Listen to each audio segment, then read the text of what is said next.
bangun tidur jam 11 malam, makanya dia hari ini malas. Enak? Senang karena hari ini tidak hujan. Senang karena hujan? Sudah mulai hujan.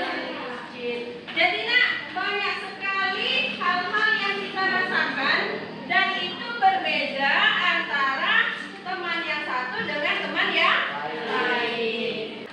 Sekarang kita akan coba untuk mengenal apa itu emosi. Emosi merupakan segala aktivitas di pikiran, perasaan. Berarti dia belum berbentuk perilaku. Baru ada di pikiran kita dan perasaan kita. Kenapa tadi? Ada yang merasa marah, ada yang merasa malas, ada yang merasa senang. Kemudian serta setiap keadaan mental yang hebat dan meluap-luap, dan emosi juga cenderung mempengaruhi perilaku individu. Seperti Fatir, tadi malas.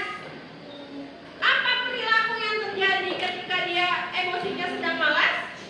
Untuk perilakunya adalah bisa tidur di dalam kelas. Kemudian fungsinya, emosi berfungsi sebagai pembangkit energi, pembawa informasi, pembawa pesan interpersonal, dan sebagai sumber informasi keberhasilan. Ini maksudnya adalah, emosi itu bisa sebagai pembangkit energi kita. Contohnya apa? Kalau senang, kita bisa termotivasi untuk belajar. Kita lanjut. Bagaimana cara mengungkapkan emosi? Ada dua cara. Yang pertama apa? Secara verbal. Yang kedua secara non-verbal. Kalau secara verbal, ini langsung. Misalnya, kayak Dania tadi. Dia akan langsung kenapa sih teman-teman ini sudah diingatkan semalam bayar kas, tetap juga nggak dibawa uangnya? Itu secara langsung atau verbal. Kemudian ada juga secara non-verbal. Non-verbal ini bisa melalui raut wajah, sorotan mata, atau bahasa tubuh. Contohnya gimana? Pesimis, cemberut. Kalau senang wajahnya gimana? Sumringah. Nah, ini tadi yang Ibu tanyakan di awal. Macam-macam emosi itu tidak hanya marah. Kita selalu mempersepsikan kalau orang bilang emosi itu marah. Ya enggak? Ini lagi emosi. Padahal sedang bersedih pun itu adalah bentuk ungkapan emosi. Ini juga harus kita pelajari. Nah, kenapa? Supaya bisa merespon emosi itu tepat, tidak salah. Jadi kita juga harus punya keterampilan untuk merespon emosi ini dengan tepat. Cara mengendalikan emosi. Kita bahas dulu yang pertama. Cara mengendalikan emosi yang pertama adalah mengendalikan pikiran dan merilekskan tubuh. Itu contohnya gimana? Coba dong, gimana caranya dong? Dengan jangan berpikir yang tidak dan kayak membunuh diri di kamar. Jangan berpikir yang tidak. Maksudnya ini tetap harus positive thinking ya. Kemudian kalau Eno mengurung diri di kamar supaya rileks buat tidur. Ya. Yang kedua, mengonfrontasi emosi yang Anda rasakan. Kita hadapi emosi itu nak.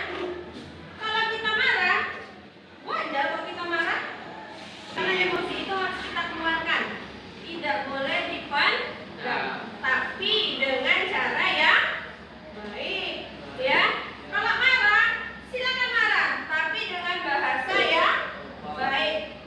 Kemudian yang ketiga, Fatir, baca Fatir. Merespon emosi secara sehat. Ini contohnya gimana? Menanggapi dengan tenang, bisa. Tidak meledak. Dianalisa dulu. Kenapa terjadi hal seperti ini?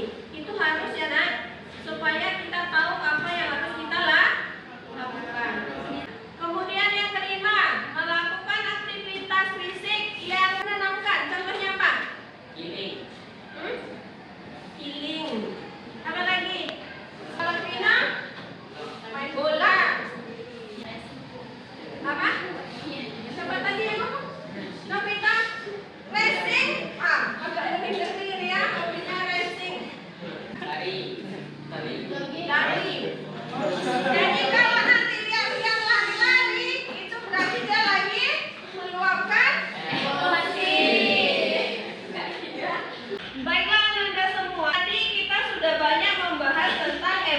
Ada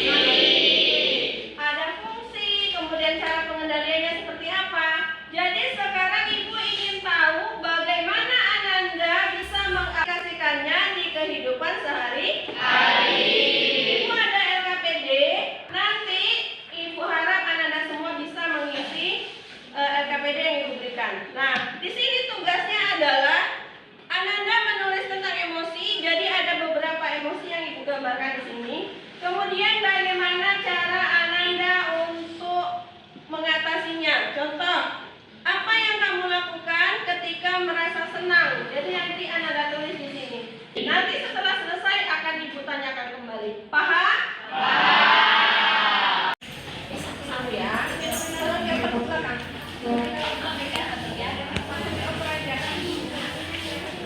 Baik, sudah selesai? Oke, Sela ini sudah. Silakan Sela dibacakan Sela. Apa yang kamu lakukan ketika merasa sedih? 1. Tetap berpikir positif dengan apa yang membuat kamu. 2. Bersabar. 3. Harus terlihat baik-baik saja. Apa yang kamu lakukan ketika merasa bingung? 1. Jangan panik. 2. Mencoba mencari solusi. 3. Tetap relax sambil mencari solusi. Tentang emosi.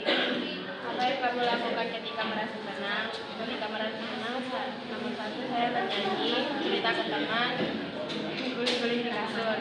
Apa yang kamu lakukan ketika merasa sedih? Ketika merasa sedih saya mendengarkan lagu, tidur sama makan. Sudah bagus ya?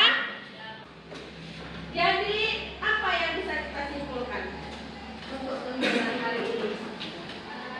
Silakan. Keras kayak Mel.